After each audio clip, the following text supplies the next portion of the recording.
दोस्तों, सोचो एक पल के लिए, अब अपने स्कूल के किसी बोरिंग पुराने लैब में हो या शायद अपने स्टोर रूम की सफाई कर रहे हो। अचानक एक चमकता हुआ अजीब सा स्पाइडर आपके हाथों पे काट लेता है। दर्द होता है, थोड़ा बुखार आता है, लेकिन अगले ही दिन आप उठते हो और बूम, आपके चश्मा उतर गया है, बॉडी एकदम रिप्ड हो चुकी है और आपके हाथों दीवार से चिपक रहा है। Sounds cool, right? हम सबने बचपन में स्पाइडरमैन देखकर कभी ना कभी तो सोचा ही है कि काश वो स्पाइडर मुझे भी काट ले। हम सब ने दीवारों पे चढ़ने की कोशिश की है और अपने दोस्तों पे इमेजिनरी वेब्स फेंका है। लेकिन आज थोड़ा बड़ा होने के बाद हमें एक सीरियस सवाल पूछना होगा, क्या स्पाइडरमैन सच में पॉसिबल है? क्या रेडिएशन और बायोलॉजी का कोई ऐसा इंटरसेक्शन है जो हमें पीटर पार्कर बना सके, या फिर मार्वल ने हमें 60 सालों से सिर्फ एक हसीन झूठ बेचा है? आज हम साइंस, जेनेटिक्स और थोड़ी सी डार्क रियलिटी की गहराई में उतरेंगे, ये समझने के लिए कि आपको सुपर पावर्स मिलेगी या फिर सीधा हॉस्पिटल का ICU bed. Let's decode the science of Spiderman. Spiderman की ओरिजिन का बेस है रेडियो एक्टिविटी। कॉमिक बुक्स के मुताबिक जब वो स्पाइडर रेडियो एक्टिव हो गया, उसकी वेनम ने पीटर पार्कर के डीएनए को रीराइट कर दिया। लेकिन दोस्तों, रियल लाइफ में रेडिएशन ऐसे काम नहीं करती। रेडिएशन कोई मैजिक पोशन नहीं है जो आपको अपग्रेड कर दे। असल में रेडिएशन दो चीजें करती है। पहला, सेल डेथ, यानी आपके सेल्स मरने लगता है। दूसरा, डीएनए डैमेज, आपके जेनेटिक ब्लूप्रिंट को तोड़ता है। इमेजिन कीजिए आपकी बॉडी एक बहुत ही कॉम्प्लेक्स कंप्यूटर प्रोग्राम है। रेडिएशन उस प्रोग्राम में रैंडम तरीके से जीरोस और वंस को बदल देती है। जब आप किसी कंप्यूटर कोड को रैंडमली छेड़ते हो तो वो सुपर सॉफ्टवेयर नहीं बनता, वो क्रैश हो जाता है। हिस्ट्री गवाह है, चेरनोबिल या फुकुशिमा जैसा डिजास्टर में रेडिएशन से अफेक्टेड एनिमल्स में सुपर पावर्स नहीं आई। उनमें म्यूटेशन तो हुई, लेकिन वो दर्दनाक थे।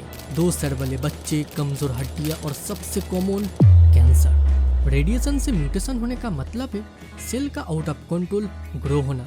अगर रेडियो एक्टिव स्पाइडर काट ले तो चांस है कि आपके सेल्स स्पाइडर पावर्स डेवलप करने की जगह ट्यूमर्स डेवलप करने लगे। तो ओरिजिन स्टोरी का पहला पिलर्स यहीं टूट जाता है। अब आप कहेंगे, भाई म्यूटेशन तो नेचुरल इवोल्यूशन का हिस्सा है ना, तो क्या हम इवोल्यूशन को फास्ट फॉरवर्ड नहीं कर सकते? टेक्निकली म्यूटेशन से पावर मिलती है, लेकिन वो इतनी ड्रामेटिक नहीं होती। रियल लाइफ में म्यूटेशन एग्जिस्ट तो करता है, लेकिन वो एक्समैन या स्पाइडरमैन जैसा दिखता नहीं। कुछ रियल लाइफ म्यूटेशन का एग्जाम्पल है, जैसे LRP5 जीन म्यूटेशन। इसमें कुछ लोग ऐसा होता है जिनकी हड्डियों में नॉर्मल इंसान से 6 गुना ज्यादा डेंस और मजबूती होती है। वो एक्सीडेंट में भी नहीं टूटती। ये सुपर स्ट्रेंथ का एक छोटा सा रूप है। फिर आता है MSTN जीन। इस म्यूटेशन से बच्चे पैदा से ही सुपर मस्कुलर होता है, बिना किसी एक्सरसाइज के।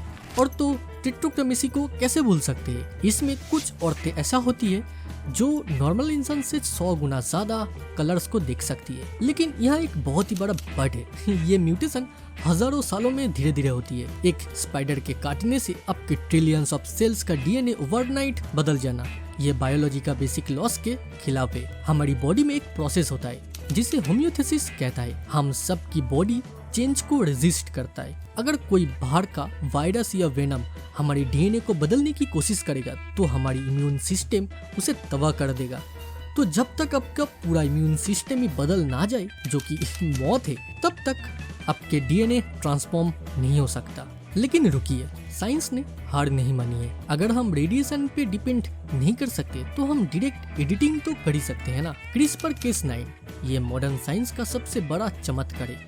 एक ऐसा जेनेटिक सीजर जो डीएनए को कट और पेस्ट कर सकती है। साइंटिस्ट ने इससे रियल लाइफ में स्पाइडर पावर्स क्रिएट करने की कोशिश की है, लेकिन इंसानों पर नहीं, गॉड्स, बकरियों पर। The case of spider God's.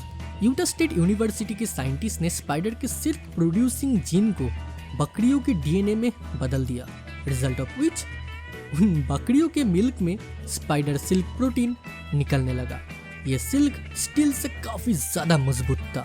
अब आप सोचोगे, अगर बकरी में स्पाइडर जीन जा सकता है तो मुझ में क्यों नहीं? वेल, प्रॉब्लम सिल्क बनाने में नहीं है, प्रॉब्लम उसे शूट करने में है। स्पाइडर्स एंड स्पाइडरमैन के पास वेब ग्लैंड्स होता है, साथ ही उसके रिस्ट में मसल्स होता है जो शूटिंग प्रेशर्स को हैंडल कर सकता है। इंसानों की रिस्ट में ना तो वो ग्लैंड्स है, नहीं वो प्रेशर झेलने की जगह। अगर हम किसी तरह का सिल्क बना भी ले तो हमें उसे उल्टी यानी वॉमिट की तरह निकलना पड़ेगा, या फिर स्किन की पोर्स से पसीने की तरह बाहर आने देना पड़ेगा। स्वैग वाला वेब स्लिंगिंग तो भूल ही जाओ। अब स्पाइडरमैन के हर पावर्स को साइंस की तरह देखते हैं। पहले आता है वॉल क्लाइंबिंग। बेसिकली स्पाइडर के पैरों पे लाखों छोटे छोटे बाल होता है जिन्हें सिटी कहता है। ये वैंडर वाल्स फोर्स यानी मॉलिक्यूलर अट्रैक्शन को यूज करके दीवारों से चिपकता है। इंसान के साथ प्रॉब्लम ये है कि हमारी वजन इतना ज्यादा है कि हमें दीवारों से चिपकने के लिए अपने शरीर का 40% हिस्सा स्टिकी सरफेस बनाना पड़ेगा, यानी आपको 4 फीट बड़ा पंजा चाहिए होंगे, तभी आप दीवारों पे टिक पाएंगे। खैर साइंटिस्ट ने गेको ग्लोव्स बनाया है जो 100 किलोग्राम तक वजन उठा सकता है। सो टेक्नोलॉजी से दीवारों पे चलना पॉसिबल है, बट बायोलॉजी से नहीं। अब आते हैं स्पाइडर सेंस पर। स्पाइडर के पूरे शरीर पर बाल होता है जो हवा के प्रेशर्स या वाइब्रेशन को महसूस करता है। उनका रिएक्शन टाइम इंसानों से 10 to 20 टाइम तेज होता है, बट हमारे पास नर्वस सिस्टम है जो इतना फास्ट भी नहीं है। फ्यूचर में AI इंटीग्रेटेड सूट और 360 डिग्री कैमरा से हम आर्टिफिशियली स्पाइडर सेंस क्रिएट कर सकते हैं जो आपको पीछे से आने वाला खतरे तक को अलार्म दे देगा। थर्ड, जो कि ना मोस्ट इम्पोर्टेंट चीज है, super strength and agility. Spider अपने वजन से 50 गुना ज्यादा वेट उठा सकता है। अगर एक इंसान के पास ये पावर हो तो वो एक पूरी की पूरी कार को अपने सर पे उठा सकता है, लेकिन इंसान की हड्डियां इतना प्रेशर को हैंडल नहीं कर सकती। अगर आपके मसल्स सुपर स्ट्रॉन्ग हो गया लेकिन हड्डियां पुरानी ही रही तो कार उठाते ही आपके स्केलेटन पाउडर बन जाएगा। You needed total upgrade. अब आते हैं सबसे जरूरी बात पर। अगर आज आपको एक रेडियो एक्टिव स्पाइडर काट ले तो क्या होगा? मार्वल मूवीज में तो म्यूजिक बजता है और ट्रांसफॉर्मेशन शुरू होता है। रियलिटी में क्या होगा? सिनेरियो ए, इन्फेक्शन, जिसकी 80% चांसेस है। स्पाइडर के मुंह में गंदगी और बैक्टीरिया होता है। रेडिएशन से वो बैक्टीरिया और भी खतरनाक हो सकता है। अगर वो हाथों पे काट लेता है तो आपके हाथ सूज जाएगा, पूंछ भर जाएगा और शायद ही सेप्सिस भी हो जाए। अब चलो मानते हैं सिनेरियो ए नहीं होगा, तो सिनेरियो बी में रेडिएशन पॉइजनिंग हो गई जिसका 15% चांसेस है। अगर स्पाइडर का रेडिएशन लेवल हाई है तो आपको एक्यूट रेडिएशन सिंड्रोम हो गई। आपके बाल झड़ने लगेगा, इंटरनल ब्लीडिंग होगी और आपका ऑर्गन्स फेल हो जाएगा। सुपर पावर्स उसको तो भूल ही जाओ। Although scenario a and b तुम्हारे साथ नहीं हुआ तो सिनेरियो सी वेट कर रहा है। कैंसर, जो होने का चांसेस 4.9% है। रेडिएशन आपके डीएनए को रैंडमली मॉडिफाई करेगा। ये मॉडिफिकेशन सुपर पावर्स के जगह मैलिगेंट ट्यूमर्स क्रिएट करेगा। अगर ये तीनों नहीं हुआ तो कांग्रेचुलेशन। सिनेरियो डी में सुपर पावर्स मिलेगी जिसकी मिलने की परसेंटेज है 0.0001%। ये वो चांसेस है जिसमें सारी फिजिक्स और बायोलॉजी फेल हो जाए और कोई मिरेकल हो जाए तुम्हारी साथ, बट मैथ के हिसाब से इट इज इम्पॉसिबल।